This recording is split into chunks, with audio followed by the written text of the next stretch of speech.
Good afternoon, my name is Gavin Knox, Managing Director of Hydrogen Fuel Systems Proprietary Limited in Perth, Western Australia. Here we can see the gas production from a new system for Mark over in Sydney. This is a Generation 10 system. It's currently running at 10.8 volts and 22 amps.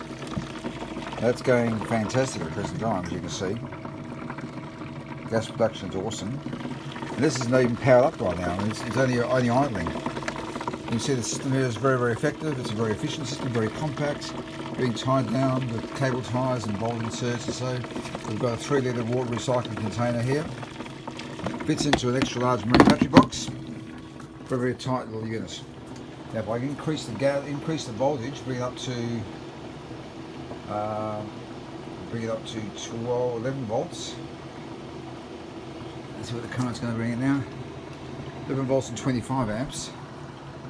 Gas production increased even further. Right now it's producing about 3 litres of gas a minute, as you can see from that.